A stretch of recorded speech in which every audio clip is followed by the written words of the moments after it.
તમારા સાસુમાને વૃદ્ધાશ્રમમાં મૂકી આવ્યા છો તો તમારે જવાનું છે, લખી લેજો. આજ નહીં તો કાલ. કારણ કે વૃદ્ધાશ્રમ 1 મિનિટમાં બંધ થઈ જાય.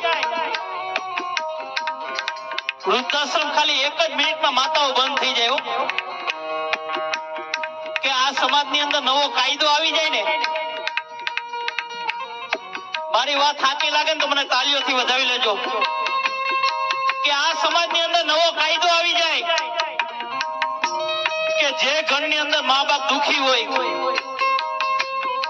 તમે તો ગામડાના છો, ભેંસ લેવા જાવ તો દૂધ કેટલું આપતી હતી નથી જોતા તમે?